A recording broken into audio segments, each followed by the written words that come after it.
Well, I thought I'd go live a bit early. 2 thumbs up, um, and I'll save the coffee grenade story until once we got 3 or 4 people in the room, I guess. While I finish my tea, and oh yeah, I forgot to set up the audio. You see, that's why it's good to start these things a bit early so I can catch all my screw ups. There we go.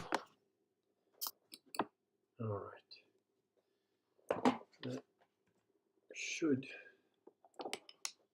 audio should be okay now. Let me know. But, okay, if you're there and you can hear me, please let me know. Like I said, while I finish my tea.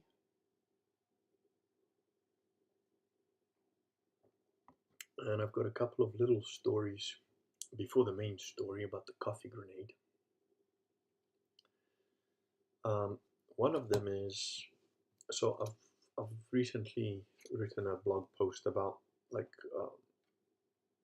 fact of the current situation globally and the kind of mindset that's important to have. I think it's the most recent post is about mindset. Hello, Unicorn Cupcake. Good day, Mr. Kurgan. It has been too long. Indeed, it has. I mean, if I remember right, you're one of the loyal gammas that comes to my streams. Good to see you. So yeah, I was trying to explain the concept like to people in my life, regardless of the blog. And something that I remembered that was quite useful is this book here, Psycho-Cybernetics by Maxwell Maltz. It's a pretty, the guy is a surgeon, a plastic surgeon, but the point was that he finds it interesting how when a person's appearance was changed to what they thought of themselves as or what wanted to be, their attitude to life changed, and they made some serious changes. And he was like, well, is this good, bad, whatever. Anyway, he noticed that if you change your internal representation of yourself, then it's a very similar effect.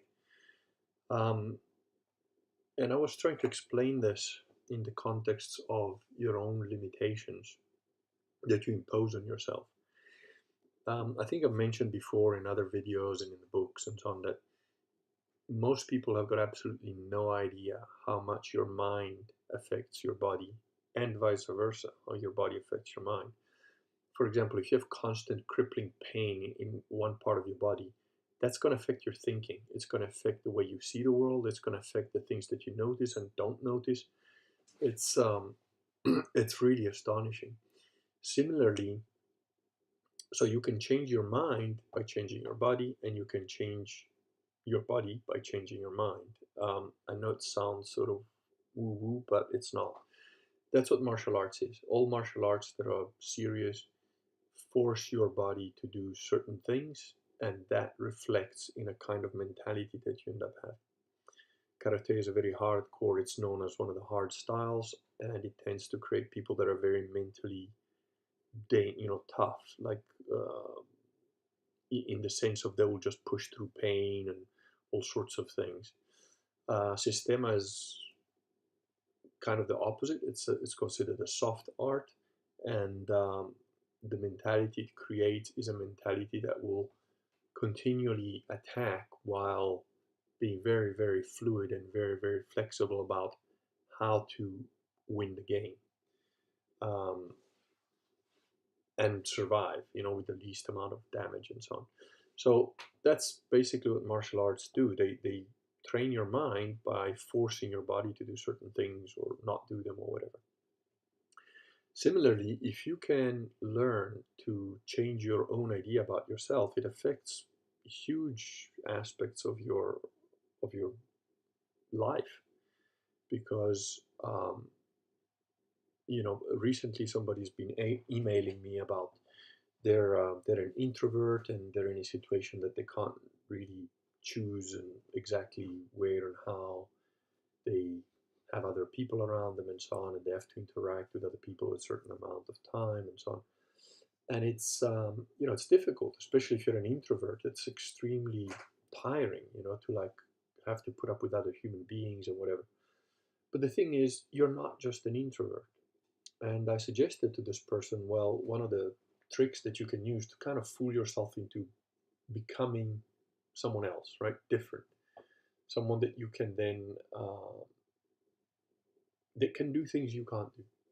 And it starts by playing a game. If you can just play a game and sort of go like, let's say you're a shy, introverted guy who's being invited to a party that doesn't really happen often, but you decide to go, and actually there's quite a lot of cool people there, and you wouldn't mind talking to them, but you're a bit shy, and you don't really know how to start conversations with strangers, and there's a really pretty girl you want to talk to. Well, you're just going to stay in your shell. You're not really going to do anything. If you try to talk to somebody, it's just going to come out wrong, and. But if before you go to this thing, you're like, yeah, I'm going to go to this party, but not as me. I am now Carlos Arrigo, the secret agent that is even better than James Bond. That's it. Carlos Arrigo now is going to dress up in some cool clothes, go to the party, and that's it. I'm just going to be Carlos. I'm going to have my name because Carlos is a double agent. So, of course, I've got a fake name, which is my real name. But that's it. I'm just going to play the part of Carlos, the secret agent. And you go in there and you start to like, well, Carlos is a very outgoing guy. He's brilliant at communication because, he has to be to survive. He has to be able to be a chameleon in the world of, what is this, cocktail party? Uh, you know, whatever. And you play this game with yourself. So you go to a random person that you would have never approached before, you would have never discussed with, and you sort of go, hey, what do you do? You know, I'm Carlos, the secret agent. Whatever. You just make a story in your own mind that allows you to do different things. And if you do this in the correct way, you'll get a pretty huge change in your own abilities, in what you think are your limitations. There will be shifts, and so it's quite an important thing. Um, you are not who you think you are, and your limits are not what you think they are. Some of them are much lower than what you think they are, and some of them are much higher than what you think they are. So yeah, the blog post on mindset I thought was quite relevant and hopefully useful to people. But anyway, let me tell you about the Caffe grenade. It was quite a thing. So, but before that, little interlude. So when my kids go to bed or read them a story, there's one story that it's a storybook that my wife's had when she was a little girl, and her mom used to read it to her or whatever. And it's called Yum Yum Yum Yum Yummy, I think, or something like that. Anyway, the story is about these three little bears who go out to the woods to get like some honey and their little honey from the honey tree, and on their way back, Guzly Bear like sneaks up on them, says, "Give me your honey," steals their honey, and they run off to mom, and they say, "Oh, he stole our honey," and Mummy Bear says, "Don't worry, you go and get some more honey. I'll deal with Guzly Bear." The little bears go out again, they get some more honey. Guzly Bear follows them again, jumps out and says, "Give me your honey," and then the Mummy Bear jumps out and says, "Wah!" Scares Guzly Bear away, and they all end up going back home with their honey, and everybody's happy. And they all eat their yum, yum, yummy honey. So, of course, I get bored with these kind of, when I read children's stories, I'm like, well, what's the lesson here? Because most of them are just like retarded now, like the old stories that we used to get read as a kid from my grandmother or whatever. They had like kind of, a reason for being. So when I read Yum Yum Yummy, which my wife hates it when I do that, because I just take the story and I just change it slightly. So what I've been doing with them is like, so the three little bears go and get the honey from the honey tree. But Guzly Bear is there. But do the three little bears see Guzly Bear? No. Why? Because they're foolish and they're not paying attention. And I've been doing that enough now. that when one of the kids does some stupid shit, I'm like, why are you doing that? What were you doing? What is that? What kind of behavior is that? It's being foolish because you are not paying attention, you know. And now they're doing it to like, now even my wife's got into it now. She's like, oh, she did something the other day. I was like, oh, I was being foolish. I wasn't paying attention. So that's become a thing, right? And when I had the loyal henchman here, my version of it for the adults was like, they fuck something up or they miss something or they don't notice something because, they're guys in their 20s that have smoked a lot of dope or just played video games or just, never really picked up a book because didn't have pictures, whatever, right? Now, they're all good guys. I'm just fucking with them. But I used to be like situational awareness. They fuck something up, we'd be like situational awareness. And then they were trying to get me back with it. So like if I fucked something up once in a while, they'd be like, oh, situational awareness. They're like trying. But I mean, the score was like 10-1 in my favor. Anyway, so just keep that little sort of general idea in mind. Now, we've got about 3 or 4, I think, different little cafetières, but they're all like the small ones. And I had a really cool one that I gave to a friend, and then I just kind of left it with him, and that was it. And it had the whole set of the little. I really loved it because it was a Venetian, especially Venetian sort of cups with the little Venetian cafetiere, and they don't make them anymore that way. So it's like, oh, fuck it. But he was a good guy. He helped me out a lot, and I thought, nah, it's fine. Leave it with him. Anyway, I bought this other one that's supposed to be a 3-cup one because the one that we've got now is basically a 2-cup one, right? But this says 3 cups. It's red. It looks pretty, so I buy it. And of course, I kind of forget it on the stove the first time out, so I kind of screw up they've got like a rubber seal inside, and it hardened it. It didn't destroy it or anything, but discolored the red a little bit, and I was like pissed off with myself. And it makes coffee fine, whatever. But that day I thought, you know what, I'm gonna just clean it out, take the rubber out, and whatever.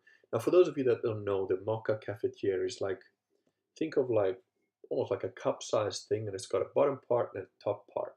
So the bottom part, you put the water in, and then you put like a little, almost like a little funnel that goes in there. That's where you pack the coffee in, and then the top bit, has got this rubber seal and like a metal sort of grill, almost with like tiny little holes that you tighten it up, and as you heat the water boils through the little holes, goes up the spout, and gets into the top of the cafetiere. So I took it apart, took the rubber seal out, cleaned the rubber seal, put it back in, and decided, right, I'm going to make a coffee. And I put it on the stove, starts to go. And the next thing I know, I was actually looking at my phone, and I was like, thank God I was by myself, and thank God I didn't have the baby in my hand, in my arms, or whatever, So I was just on my own. I was like reading the phone, like sort of next to the stove, and this thing basically blew up. Now, I gotta say, there's gonna be a little bit of a negative reflection on myself soon, but this is proof positive that my father was right when he said, well, your hand's faster than your brain. Because the reason that this cafetiere exploded essentially is because I put the rubber seal back in, but I forgot to put, there's like a little round thing like this that goes behind the rubber seal. And that's what, when the coffee starts to boil, it filters the coffee through all the tiny little holes. Well, I forgot to put that in there, and I packed the coffee down pretty good. So what happens is it just like got hotter and hotter and hotter and hotter, and then when it blew up, all the coffee grains, went up the spout, through the spout, and through the 2 little holes of the spout, and just like straight into my face and onto the kitchen. I mean, this thing had sprayed, like, we've got a pretty big kitchen, but like 9 meters down the other end, there was like coffee grains on there. It was all over the walls.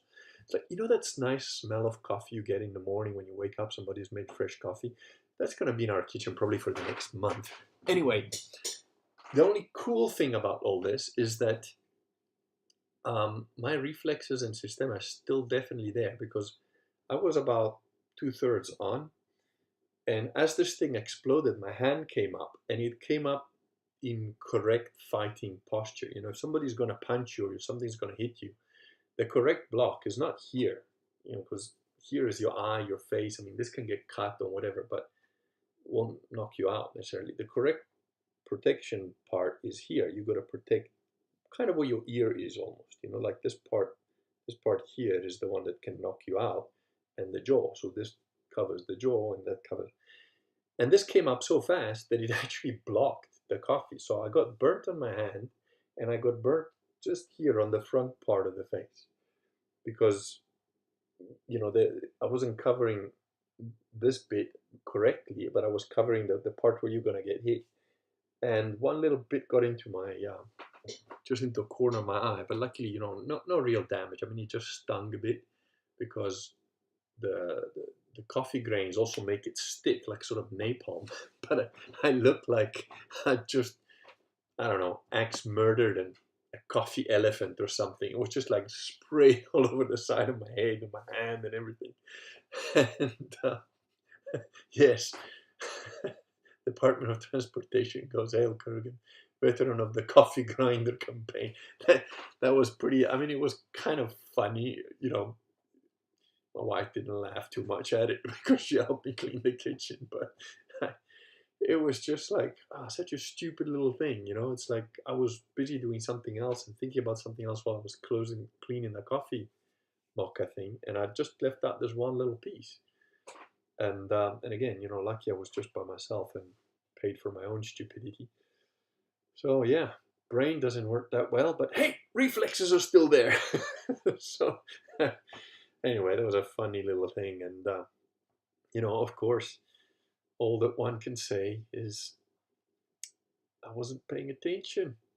So you get a foolish result. Yeah, and now I'm drinking tea.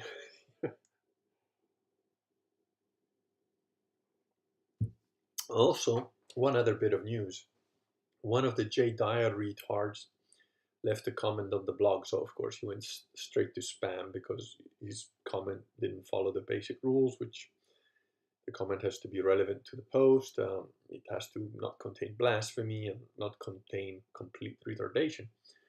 So, um, so the uh, the thing is, it prompted me to remind me that in one stream or two, or maybe less, I will be uploading the full video response to the full video back and forth that we had on the Ralph report. Somebody actually recorded that whole video thing before it was taken down, and they sent it to me.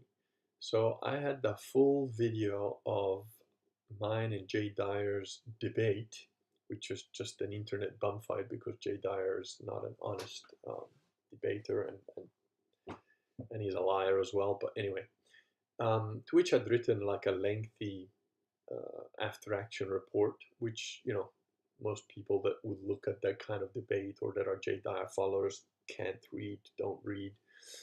So they were like, "Oh, you lost the argument," which I didn't. I crushed him in that thing. But because, you know, people of that level just look at the clown show rather than the fact. Um, but now I had the video, so I actually took some time and I spliced into that video all the correct, detailed responses to everything that he said, and proving that it's a complete fucking shit show that he lost. So I'm going to be posting that up, and I expect there will be hordes of Jay Dyer cretins charging the the channel and the blog and whatever. And yeah, that's what happens. Just like originally, you know, when you guys were like, "You should debate Jay Dyer," and that's what happens. Keep bugging me about some retard. It's not going to end up well for the retard. Ah, Unicorn Cupcake says the Kurgan just invented new Russian military weapon. Yes, yes. I know that I don't know. I don't actually know. I'm assuming that the gammas from the Gamma Hive are all pro West and pro Ukraine and all that. So maybe they believe that Russia is just days away from losing the war. The reality, of course, is that Kiev is now getting rocketed to crap, and there's a complete blackout in Western media about it. But and that's also why the cocaine dwarf hasn't been back home, because he's touring, anywhere other than Ukraine, because he might just get a rocket up his butt if he goes back there. Um, yeah, and Russia is, they're not gonna overrun the whole of Ukraine or whatever. Not now. They don't need to. What's happening right now is that the American deep state and all the guys that go along with the American deep state, all the puppets of the West, are all just pumping money and billions and all their military stuff into what is essentially a black hole. I blogged on that as well. The Artivisk Bakhmut event horizon, I called it. It's you can send as many troops and materiel as you want in there, and it's just gonna get swallowed because the Yukis are just they're nowhere near the ability of Russia. Russia can literally take on the West and win. So uh, you know they don't need to push for it. They're slowly letting their enemy destroy themselves by putting sanctions on them that affect the West far more than they do um, the East. And of course, Putin has also now got pretty much all of Africa on side because he's gone out to them and said, hey, to Cyril Ramaphosa, the South African president, he's had him head a coalition of African leaders, which they already had one meeting up there where basically Russia was saying, oh, we're going to forgive debt. And now they're like, oh, can you guys play referee so that we can have some peace talks with Ukraine? And of course, those peace talks are going to be exactly and only what Putin says he wants and what Russia wants. They're never going to agree to anything less than that.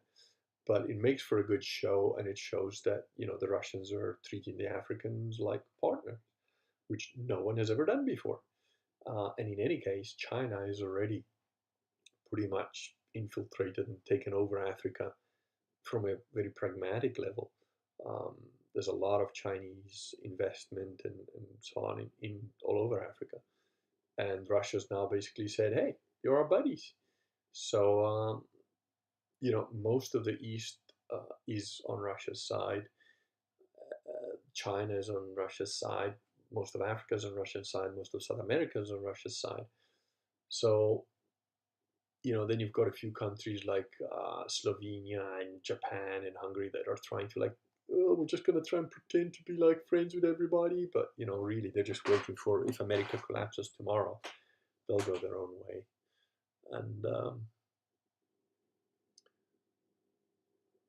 uh, Unicorn Cups says, no, it's all a waste of money, just a Russian technology jab. Okay, I'm not sure what that means, but there you go. Anyway, so, feel free to throw any questions or any other things you want to discuss or talk about. There are 9 of you live at the moment, I think. 7 of you have given a thumbs up. Looks like my hiatus has got rid of the one thumb down voter guy, but whatever. So yes, if there's any specific topic you guys want to discuss, let me know. Very busy these days. I think I've told you guys about the road nearly getting washed out. And there's actually a positive to it that if I could find the money or whatever, or if the council would even listen to me, and if they're going to finance it, which I doubt, because there's been a lot of damage in this region. I think I don't know what the last count is. The last time I heard there was 9 dead, but there were still a lot of missing persons from the floods, and it's over 10,000 homeless people. So they've had a pretty good run with their HARP weapon technology, I guess. And um, so I doubt they'll have the money to do what needs to be done, especially since That little road only serves like 2 or 3, properties. And but if I can get a little culvert installed there, there's a natural river that runs on my property that, well, a stream, really, not really a river. But if a culvert was installed there and correctly done, it could make some tiny little hydroelectric power station possibly. Unicorn Cups says, "Who is Jay Dyer? A grifter?" Yeah, well, he's a supposedly. Oh, he's a guy that was first a Calvinist, then supposedly a Catholic, then supposedly, but he never was, a Sedevacantist, then a Rush or whatever, a Eastern Orthodox. Then he went away from all that, did a bit of voodoo or something, and his girlfriend reads tarot, so if she's still there, which I doubt, and then went back into orthodoxy, and then he tries to be like a Hollywood um, reviewer or whatever. He is just a grifter who's a complete spurg. Um, he's a liar. He's an intentional, knowing liar. And basically, I took him to task. If you go through my videos on my channel, like go to the video, there's the videos tab and the live tab. I think it's on the videos tab. You'll see there's a couple of videos about Jay Dyer, and I just call him out on it. And then because of that, they wanted to have a debate, and I will be uploading that debate video, which it's I think it's 2 hours because the original was like an hour something, I think, and then I spliced in all the replies to every nonsensical thing that he says, which in the debate I just like, well, whatever, that's irrelevant. Anybody that knows anything knows that's nonsense. But in here, I went full autist, and it's weaponized autist all the way through. It's if you're interested in this sort of little theological debates, um, I try and make it entertaining as well, of course. But yeah, it's full on autism response as well. But that's the only way to deal with autists. You got to go full autist to back, so that's that. And I will be uploading that. Another thing is, oh yeah, some people have asked me to do this, and I've tried to figure out how to do it. So I think I'm there. I'm gonna put like subscriptions for the YouTube channel for those people who want it, and then I don't know. I gotta think up a little bit how many subscribers is a minimum amount that will warrant me doing, like, I don't know, one stream a week or something, or maybe, I don't know, one a month if there's not that many people, for specific sort of you know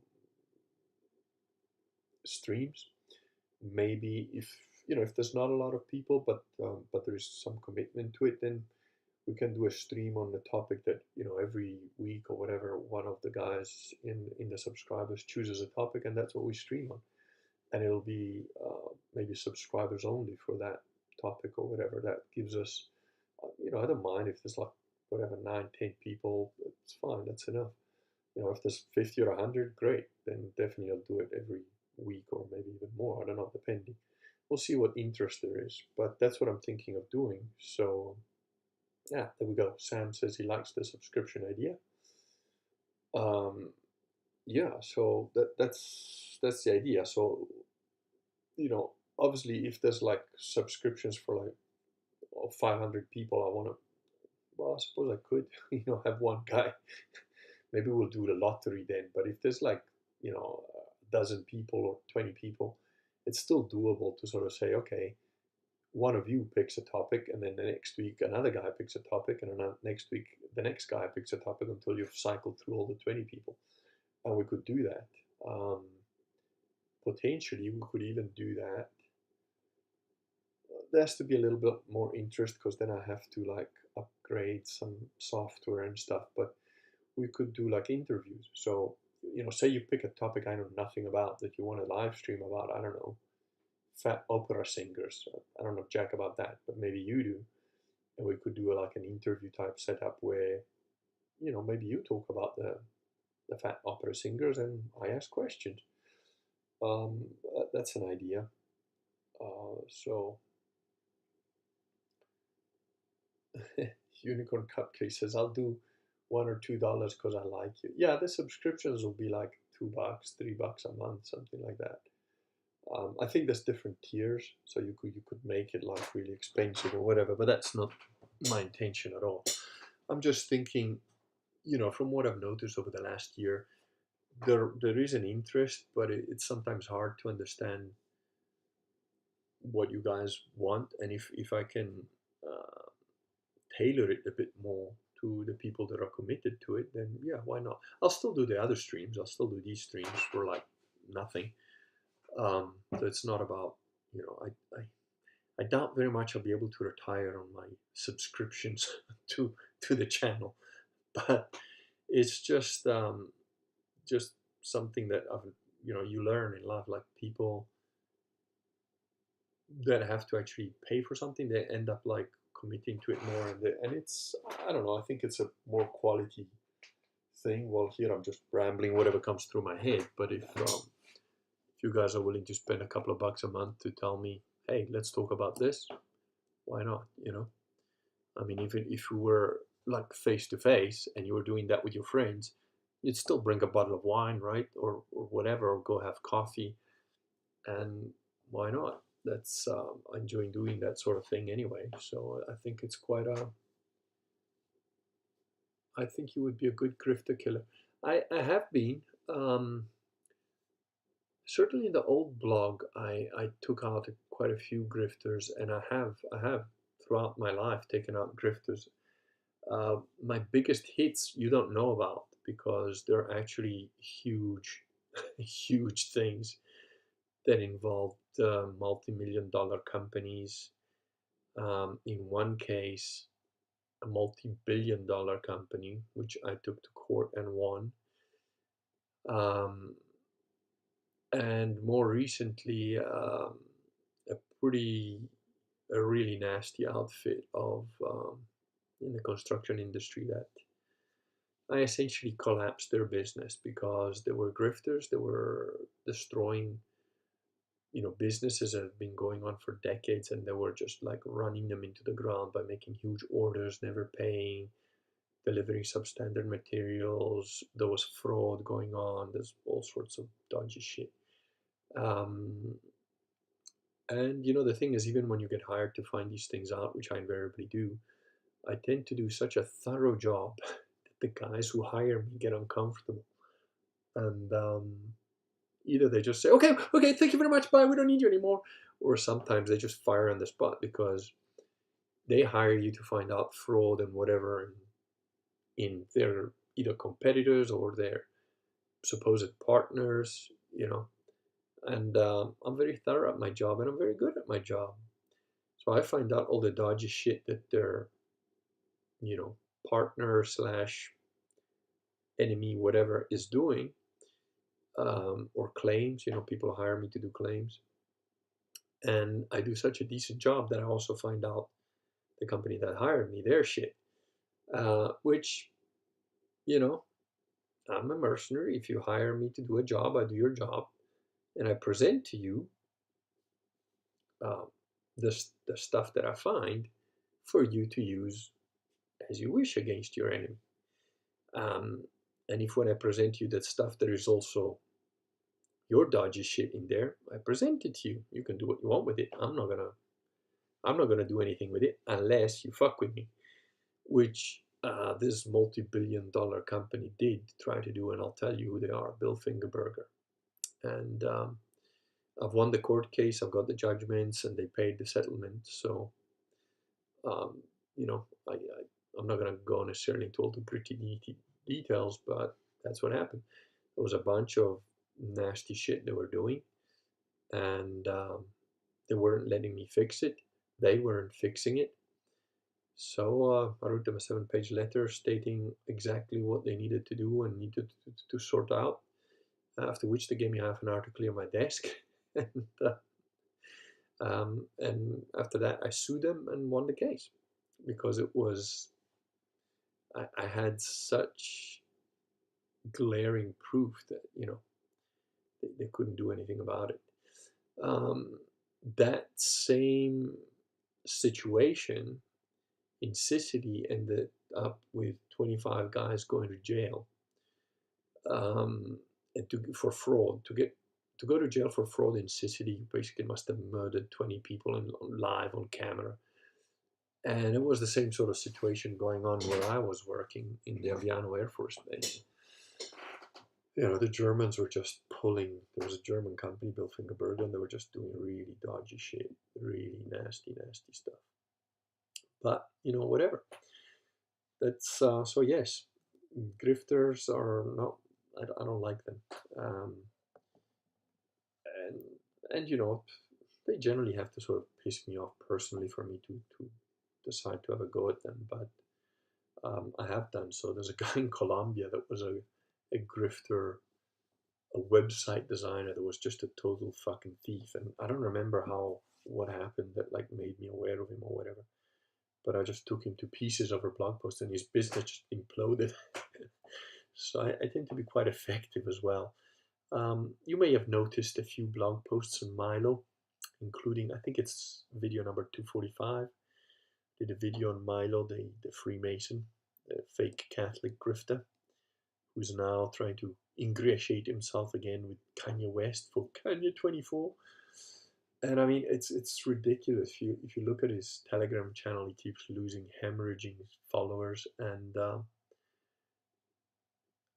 the entire so-called right-wing movement of America First and all these guys, they're all without exception, led by homosexuals um, that are pretending to be right-wing Catholics, like Nick Fuentes, Milo, these guys. They're all just Laura Loomer. They're all just crazy, unhinged sexual deviants, essentially. So yeah, that's just how the cookie crumbles, I guess. Cooper Chauvin says, you can talk about pretty much anything. It's always interesting. Well, thank you very much. But yeah, so, well, I don't know. You guys tell me what you want to talk about. Uh, where are we? Okay, I don't think I've missed any questions. No. You do seem to focus mainly on religious grifters when you address them. Well, religious grifters are close to my heart because like Tay Marshall, Ema Jones, Michelle Vares, Milo, Yank My Pole, uh, they're all grifters. They're all pretend Catholics. I'm an actual Catholic. So, yeah, get off my fucking lawn. It's pretty much where I'm at with those guys. And do a good jog example. Owen, Milo, Loomer, etc. Yeah.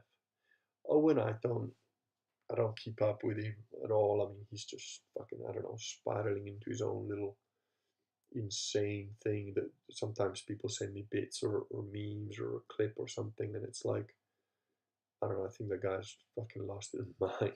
And there was that whole thing with Jim Bob. I've never liked Jim Bob. I don't like his art. I always found something off-putting about it. And again, it just looks like, grifter on grifter. It's like, it's, you know, when I lived in South Africa, hello, Elia. The the buzzwords on the news, both in and outside of South Africa, was like, oh, black on black violence, because there was apartheid, and then apartheid was wrong and evil, and the white oppressors.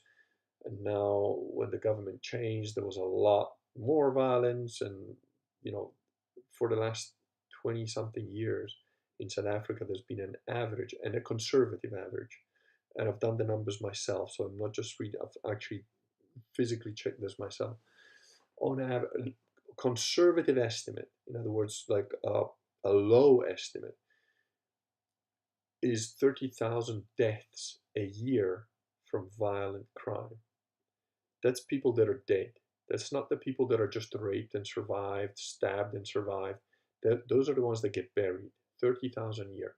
It's a higher number of deaths than when there were carpet bombing Yugoslavia in the 90s. So that's the situation in South Africa. And I was reading, like, there was a meme somewhere saying, oh, highest crime cities in America compared to highest crime cities in Europe. And it was something like I can't remember if it was Detroit or something. I don't know. The top one was like maybe 50 or 60 murders a year per 100,000 people. In Cape Town, when I lived there, there was 52 murders per week, and sometimes 50 odd murders per weekend. So, it was like what you in 1 year in Detroit, you get the same amount of murders that we had in Cape Town in a week. And, apply that to the whole country, and it's just ridiculous. The amount of violent crime there is just a fucking joke. Um, why did I start talking about that? I forget. What did you say? You asked me about Owen. I don't know.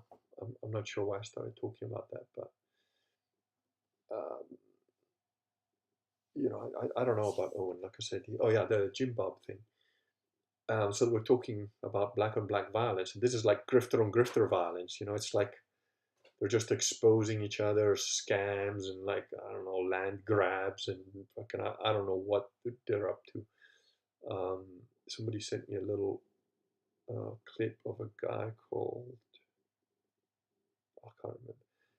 I think his name is Andrew something, but I don't remember his name. I'm confusing with Andrew Anglin, which is another guy I don't know much about, but who does a YouTube show where I think he was taking the piss of Owen. Like, I think it's a guy called I think his show is called The Crucible. That's it. That's what I remember. Like a cross thing. I don't know if he's Orthodox or what, but anyway, him and or Jim Bob and him were like, so just going through the nonsensical bullshit that Owen talks about the Trinity and now he's Muslim or whatever. It was just, it's literally like, dude, I've got a lot of brain cells to spare, but why should I just waste that for? That's just time I would never get back to find out what the fucking idiots are doing. So yeah. Oh, transportation has to go. So Ave Kurgan Ave, Department of Transportation. Joseph Cruz says, "Oh, good God, is this? I had a dream with you in it. The first dream I've ever had with a parasocial relationship, someone who doesn't know me. Did you hear what happened with Mikhail Ryabko? Hope you're doing well." Okay. Now I'm curious, Joseph. What was your dream about? Hopefully it wasn't that intimate. Yes, Mikhail Ryabko died. He was the head of the Sistema Stal that I trained under. He died of stomach cancer, unfortunately. And yeah, I've made my condolences online because I didn't know him. I've met him. I've trained with him at various seminars or whatever. I went to saw him in Moscow and so on. And I know his son and trained with his son a little bit. But I made my condolences and may he rest in peace. Um, People have never, like on bullshit on those guys. They're all like trying to say, "Oh, he's this guy. He's not a martial artist."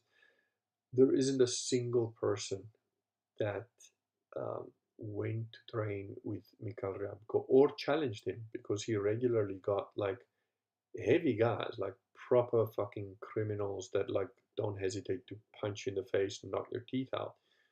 Challenge him at fights because they just thought this guy looks like the Michelin man. There's no way he can do anything. There's a single one of those guys that doesn't think that Michael Rabko wasn't some kind of freak of nature that could do things in martial arts that nobody can really sort of explain, that they couldn't explain. I have explained it. I've written a whole book about it. But Mikhail was definitely an extraordinary person, and he had an almost it looked almost supernatural abilities when it came both to fighting as well as reading people as well as redirecting their thinking.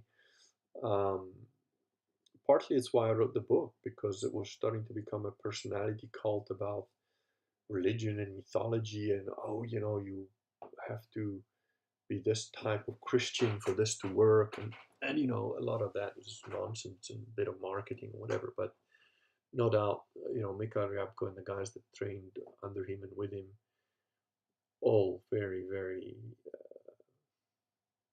very efficient martial artists that are, without, in my opinion, and I've been involved in martial arts for almost as long as I've been alive, because I started doing karate when I was like 3 or 4 years old, and I've had breaks in between and whatever, but there's certainly 40 years of meeting random martial artists in different arts and so on.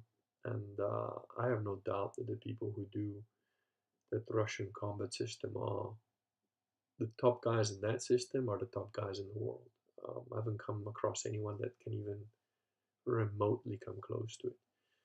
Um, and I was doing martial arts for decades before I started training with these guys, and then I started teaching it. And it is a qualitative jump that unless you do it, unless you go and experience it, you won't believe it. And fortunately or unfortunately, they gave out like instructor certificates as kind of confetti eventually. It just became kind of marketing thing. So no doubt there are some systema instructors, inverted commas, out there that are completely useless. I remember that I went to train with he's got a Greek name, Emmanuel Manolokakis. He was in Toronto. I think he's still there, and he was a very good guy. Smaller than I am, but a lot better than I am. And I said, but these guys have made me an instructor, and I'm like, I'm nowhere near your ability. And he goes, dude, I trained in Vladimir for like 20 years. And somebody followed you, somebody was training with you, somebody looked at you, before they decided, okay, this guy can, be an instructor. Now they're giving out certificates for money, basically, So no doubt there are some guys that say, oh, I'm a Sistema guy, who are like useless. But people that actually train in Sistema properly, they're a force to be reckoned with. I know personally, I was in street fights and situations before Sistema, and then I was in them after Sistema. Let me tell you, there's no comparison. It's like, yeah. Let's just see what else is going on here. Detroit murders don't include gang violence. Says who? I didn't see that. Elias says, just listen to your last stream. How's the road situation now? Well, they came in with a big giant thing, and they just pulled the mud under the road. It's like absolutely pointless. But what they did do is they widened the road by about a foot, which is about all they can do because there's a light pole there. The road is still there for now. We've had one day of like not hectic rain, and it's still there, but we can't get the car up because of the mud. So my car is up at the top outside. My wife's car is like down here and probably won't be able to get out unless it dries up. So I don't know. The road will not stay there indefinitely. It will eventually be washed away. That's why I'm trying to think of what the hell I can do. I can't do anything on my own. You need pylons there. You need concrete piles going down 6-7 meters minimum, and then you need a retaining wall. And building something like that is thousands of euros. I'm gonna try and source costs to try and find out what it would cost, and I don't know. I don't know what else to do. Maybe do a GoFundMe or something like that. But I want to be very transparent about that. If we do something like that, I don't have the money to like fix the whole road. I don't think the council is gonna try and do anything until it's too late. Because if you fix it now, it's one cost. If you wait for 30 meters of road to be washed away, not only is it a completely different cost, but it's time. You're gonna have to rebuild like a whole structure there. And look, I did this for a living. I've built roads, I've built buildings, I've designed culverts, I've designed retaining walls. So I studied civil engineering that was my thing, and that is what I worked in, for some 30 years. So I actually know what I'm talking about with this. But unless there's the money to fix it, it can't be. I don't know what the hell to do. So I don't know. When I come up with an idea, I'll let you guys know. Honda Bear says that's how they fudge the numbers. Okay, so what is the total murder rate including gang violence? And how do you determine it anyway? Sam Webb says, I contacted MHFM this week. They helped me find an old, validly ordained priest to take my confession. Such priests are aging out rapidly, by the way. Yes, they are.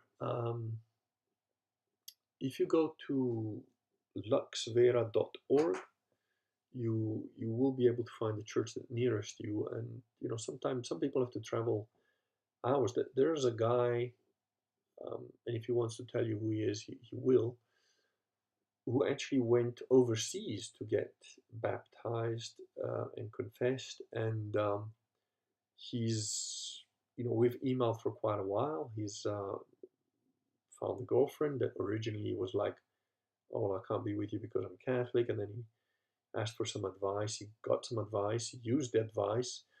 Um, they're now engaged to be married, and they're gonna come visit in the summer. So, and in their country, they didn't even have any Catholic churches, and now there's like a few of them there, um, Catholics, and they're gonna slowly keep building up and start it. Start something. That's how Catholicism spreads. Friends, family, children, so on. The more you there, the more that goes, and the more people see that the effect it has on your life, the positive effect it has on your life, and people like, hey, I want some of that. How did you get that cool girl to be your wife? And so on. So that's how it works. Yukon Cupcake says, LOL, totally grifter on grifter.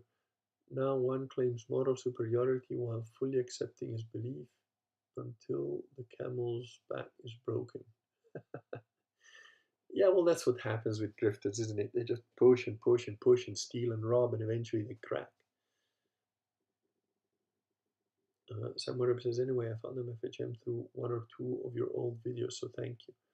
Oh, you're most welcome. Like I said, luxvera.org, luxvera.org. That's got a list of all the Sedevacantist churches, both in the United States and around the world. So,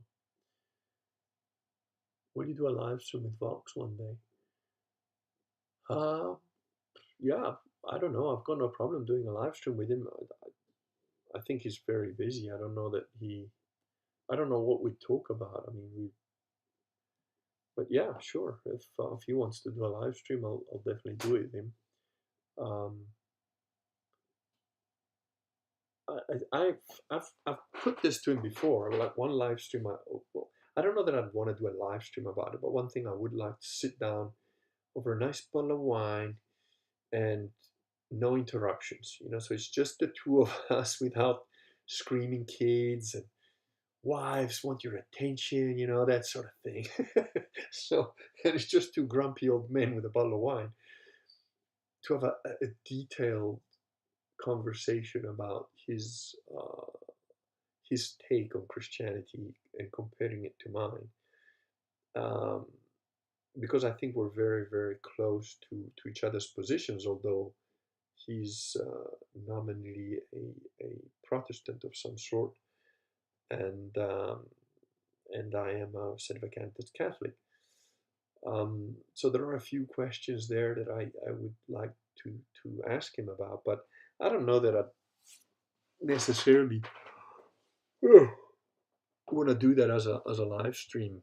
It might be interesting for people because they'd be like, oh, it's a bum fight, but it wouldn't be a bum fight between us, and I wouldn't want it to degrade to that really. So I don't know. Yeah, like I said, I'd happily do a live stream with him, but I don't know what we talk about. Mighty Bear says, I thought Systema. Oh, I bought Systema a couple of weeks ago. Wonderful and fascinating book with awesome real world applications. Thank you for your efforts and sharing. Oh, thank you. I really appreciate that. If you want to help out, please write me a nice review because they help the algorithm and gets other people to know about it. And also, the thing is, Sylvester read the book and has applied it, and he's training in jiu-jitsu now, and he says like his quality of jiu-jitsu just jumped up a couple of levels, and people are like, what have you been doing? Like he's a certain level, reads a book, and comes back, and in 2 weeks later he's like, what? How are you doing that now? So you can learn from books. Joseph Cruz says, haha, no, it wasn't anything inappropriate. If I remember correctly, I had basically asked to be your apprentice in Sistema and perhaps in life too. Well, all you gotta do, like my blog post that I put a little while back, all you gotta do is move near me and become one of the acolytes. I'm not really, you know, there's people have asked me to do hypnosis now and then, and I've done it with a few people, and I make the joke with Sylvester that he'd asked for some hypnosis, which was very successful, and now he comes here and works free for me. He comes to visit and he works his ass off for a week. It's just coincidental, nothing to do with hypnosis. No, I'm kidding, obviously, but the idea is to do that, to build a community of people that physically live near each other and think the same sort of way. A good friend of mine is currently looking at buying a property right next door to me if he can. If the owners are willing to sell it, he's very interested. So it's happening. It's going to happen. See, that's the thing that I've learned in life. And I learned this long before I was really very good at martial arts, which I did become.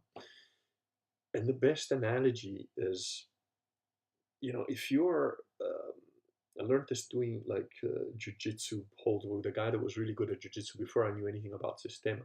And it was like sometimes you get in a position where you're like locked in and he's locked in, and all you can do is just this. You've just got like one little movement with your wrist and you can just tap on his side, and that's it. Just all you can do is the strength from just your wrist flip, and that's it. And you're both stuck and fighting, and that's it. And it's like, well, if you do one of those, it's nothing. But if you keep doing that for 25 minutes, you're going to make a hole. You're going to go through his lungs, his ribs, and come out the other side. And that's life is the same. I'm come here, I'm doing my own thing, I'm trying to do my own thing and survive and do things better for my kids and my situation, whatever. But at the same time, I just keep hammering away. That's it. Come join me. Come join the Sedevacantist zealots. We're going to build a city-state. I don't care if it takes 1 year, 2 years, 20 years, 30 years. It'll come. It will happen. That's it. You just need one guy that carries on going, and eventually it'll build up. And the thing is, unlike from what I understand of it, because I don't know the details, but from what I understand of it, unlike the Owen Benjamin land scam, which some people have told me about, if you come and live near me, you buy your own property, you buy your own piece of land, you buy your own apartment. And then, yes, we can communally share. I've got quite a lot of land. But if it's farmed properly, if people come here and say, look, I moved next to you, but I'm living in the little village in a tiny apartment. I don't have any land, but I'm willing to work. I'm willing to put in the time. Shit, dude. Oh, and I've got a tractor. Fuck it. Park your tractor on my land since you live in an apartment. Use the tractor on my land, farm my land, and you take half of what you make. I give you the land, you give the work. That's the feudal system, right? And plus, if you're all of the same faith and you're all buddies, you will all work together. And like, well, why not? Should we not plant our own food? Why shouldn't we help each other to build a giant, whatever, greenhouse if you need a greenhouse? Because if I build a greenhouse for me, it's going to be one size. But if I've got 20 friends that are all like, well, we've all got a piece of land here. I'll supply the material. I'll supply the labor. We'll take turns to like look after the plants. Well, why shouldn't I build a giant greenhouse that feeds everybody? Yeah. But your stuff is your stuff. My stuff is my stuff. And if we decide to do something together, it's very clear how, the why, the when, the who. And invariably human agreements change because things change in time, and there's got to be provisions for that. So it's what I've always said: between honest men, there's no reason not to write things down. There's no reason between honest men to say, look, this is what we're wanting to do. These are the terms of the agreement. You happy with that? Yeah, I'm happy with that. You happy with that? Yeah, I'm happy with that. And even in there, I would definitely include the spirit of the agreement, not just the rules and regulations and look, this is what I want to do. And then if that changes, if the spirit of the agreement changes, then we go our separate ways. But we still remain friends, and there's no harm done because it's very clear. Yeah.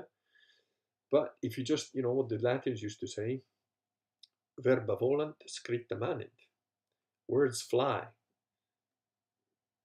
writing stays. So again, and I've said this before I knew that saying, before I knew any Latin. I'm like, well, if you're honest and I'm honest, why the fuck shouldn't we write it down? You know, what's the problem here?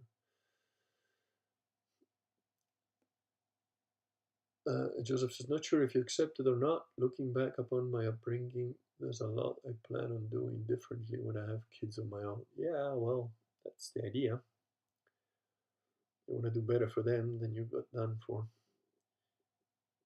Unicorn Cupcake says, I took my daughter to a 10-day trial for jiu-jitsu and they were learning arm bars and my daughter wouldn't tap because she felt no pressure.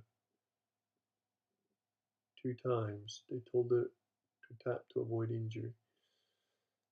Yeah, look, the injuries that you can get, each martial art, you're going to get injuries, regardless of which one it is. The injuries that you can get in jiu-jitsu, they scare me more than the injuries you can get in a hard style like karate. Because yes, it's true in karate you can get a broken knee, that cripples you for life. You can fall badly and break your back. That happened to my father, by the way. He's got a couple of fused vertebrae and he just carried on. They fused the vertebrae and he just carried on training and doing hardcore stuff. Yes, this is all true. But the injuries that you get in jiu-jitsu can be like, torn ligaments and dislocated. Look, dislocated shoulder is not that bad, but the thing is, those things sometimes they don't fix properly. You can get. I've had plenty of injuries. I've had dislocated shoulders, broken ribs, broken fingers, toes. I've had knee injuries from hiking, not from training. Some hip injuries. I've had a cracked sternum, bust jaw, broken lips, broken nose. You name it, it's happened. But those kind of injuries are, yeah, they're a pain in the ass, but you sort of walk through them. But if you break your elbow like here, that it pops and bends the other way, that's you know or if you fall badly and you're in a headlock and a guy breaks your neck, you're paralyzed for life, you're fucked. Oh, there's the one thumbs down. He's back. Nate, how you doing? So I don't know, be careful. And also in jiu-jitsu, like it can go from like, I don't feel any pain, I don't feel any pain, oh my god, I'm crippled, and it's that quick. There's certain things that can happen. I knocked 2 people out, but with a chokehold, when I wasn't even doing a chokehold. I put that thing on really well, apparently. And it was during demonstrations. They were like, and I knew how to do a chokehold already and whatever, but I'm always polite when somebody else is teaching or doing a seminar, just like, okay, just listen, do what the guy says. He says, okay, so you've got your partner in front of you, so you put the arm there, and then, you put your arm thing, and I just put my arm, and genuinely, I was just kind of resting my arm on the guy. I didn't put any pressure to, like, choke him out or anything. They're like, okay, I'll put it on, and this guy just started to just fall so relaxed. And I was like, oh, look. In my mind, I was like, look at this. This is excellent. Look at his movement. It's so natural and so smooth. This is the best way. He's not transmitting any information. So I don't tighten up because and I just like, oh, we're just doing the movement. So I'm like, oh, slowly like lying down. I was like, fuck, he's out. The guy's out. He, I hadn't even started to put the chokehold on and he was just out. I was like, shit. Just move away from the body. No, I like slapped him away. I said, look, are you okay? I wasn't even trying. I was listening to the guy talking, and I had not put it on, I promise you. And I know this because the second time it happened, I was teaching a class and I was showing newbies, like, look, okay, this is how you do a chokehold, but be careful, I'm teaching, right? Like, so guys, be careful. This is a very dangerous hold. You can knock a guy out very quickly. You don't even realize. And I'm telling them the story of this other guy I knocked out at the seminar. And I was like, so look, who wants to do the demo? Okay, you come here. So look, you put it like this. And look, you got to be careful, right? Because you don't even realize when this is happening and he's going to try and escape. And this guy goes soft. And I'm like, oh, shit. And again, lying on the floor. And I was like, and, I caught him really early. So he was like kind of waking up by the time he went down. But I was like, yeah, see what I mean? Like, be careful with this shit. Maybe do something else. So, which is funny to tell you the story like this, but you get a guy who's like, oh, I'm gonna put this on. Oh, they're not tapping out. Well, fuck you. I'll just put it on tighter. That's how that guy in the subway died.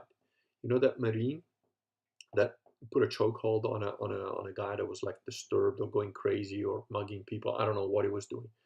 But anyway, this Marine guy like stopped the guy that was like harassing or attacking people on the subway, and the guy died.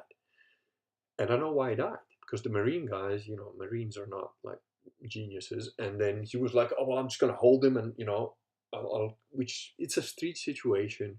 You don't know what the guy's doing, why he's doing what he's doing. You don't know if he maybe has a knife and he's gonna try and stab you if he tries to get it. So you would hold on to him, but I think he held on a bit too long, because you should be able to realize when a guy's out, he's not moving anymore, he's not doing anything anymore. You release a bit, and you're like, okay, is he faking or what? Just slap him awake, check. You can see his eyes, you can look at him. And he didn't do that because real life situation, panic, adrenaline, not probably trained to do this.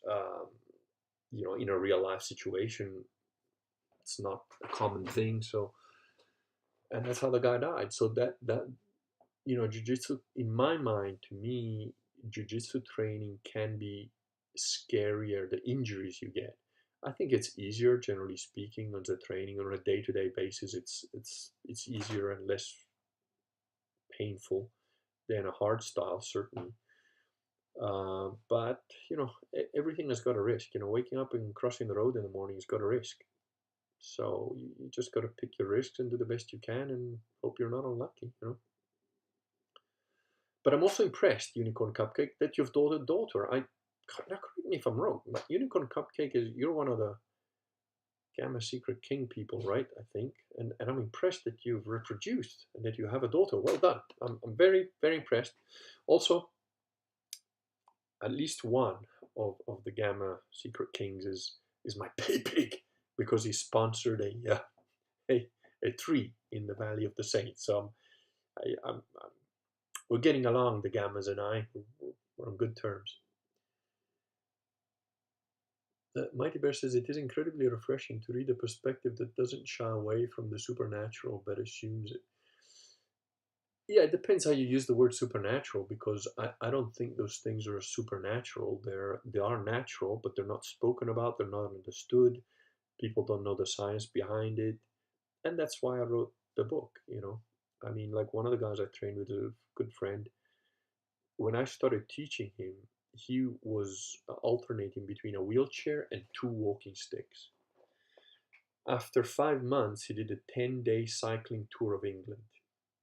And one of the sessions in training, we're doing massages and like punching massages. It's difficult to explain, but basically one guy lies down and the other guy like punches your body in a certain way to like make it relax. And I punched his leg and he just like, bah! He like jumped up and goes, oh, what the hell? And then like he wrote to me that evening. He was like, man, I don't know what the hell you've done to me. You know my condition, but I'm now doing pistol squats on one leg, on that one leg. So he was like able to like squat down on one leg and go up, which I don't even do those. I try and avoid them because my knees, after 20 years of karate, I never needed an operation, whatever, but they're all, and I injured one of my knees in hiking a lot with a very heavy bag, kind of like military people get those sort of injuries on the downhills. And it is actually been acting up a lot. I need to go to somebody who knows how to fix it, or maybe speak to that guy Bill Paravano, the knee pain guru. I need to ping him an email or something. But anyway, so yeah, I understand what you mean by supernatural, but in my opinion, those things, there's nothing about that is supernatural. It's just that the natural is a lot bigger than most people have any idea about.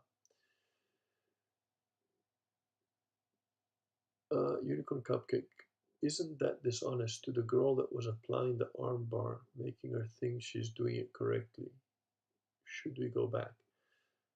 Okay, I don't know. It depends on the situation. It depends whether your daughter was like not feeling any pain because the armbar was on wrong, or because she just has got flexible joints like I do. Like look, if you look, I'm in my 50s now, but like when I was a kid, like I could make the finger like this. Let's see, I could make this almost touch I can still do quite far. You know, I can almost like, I can go quite far back onto myself. And this is a wrist that's had an injury on the tendon and whatever. On this side, it can probably go a bit more. So anyway, you know, I've got pretty flexible joints, which has got positives and negatives. Um, but the thing is, like, you could bend my arm, you know, to, if you look at the elbow joint, okay, there, if, yeah, you can see it's almost going beyond the like straight thing, right? So up to there doesn't hurt me, but then from there to like bust is a very short step. So I don't know what the situation is. If the arm bar was not on properly, then fine. But be careful with arm bars because it only takes a very small movement. Once it's on properly and it's in the place, it's a very small movement to go from that um, to broken. You know, so be careful. Elias says, I hope it works out. A GoFundMe could work very well. I'll send prayers your way, as well as a few crowdfund. Oh, thanks. Well, you can also super chat right now. Unicorn Capio says the Owen scenario fails because he is too greedy. Okay, maybe. Elias says some types of ligament tears can ruin joint function permanently. Yes, especially shoulders are difficult. I know. I have some knowledge of that. And Mighty Bear goes, first time I grappled, I was shocked how quickly it went from fun to pain. It can definitely mess you up quick. Oh yeah, yeah, and badly, you know, like fuck you up in not fun ways. You know, a broken bone, like a broken arm, a broken hand, a broken leg.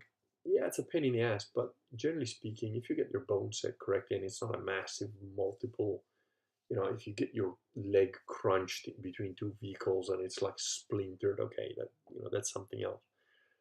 Um, but a bone break, I will take a bone break every day over a joint snap slash break. That's just oof.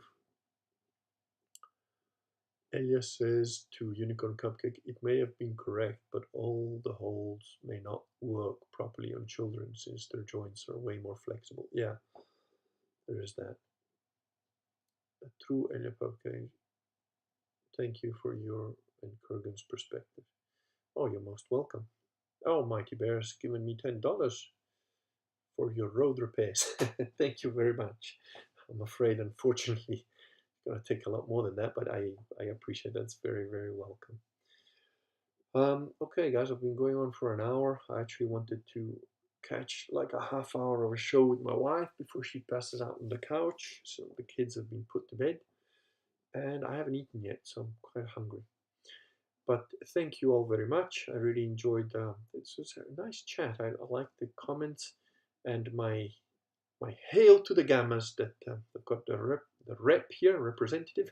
So um, yeah, no, I enjoyed it. We should do this more often. And thank you also for giving me your opinions on the subscriber idea, which I think I just got to figure out a couple of details on it, and then I'll probably go for it. But you know, I want to give you guys some kind of service that is worth it. So I'll have to think what format that will take. It won't be expensive anyway. You know, a couple of bucks a month or something like that. Anyway, thank you very much. God bless every single one of you, and I hope that you have healthy, happy, and fun lives and weeks and days to come. Bye bye.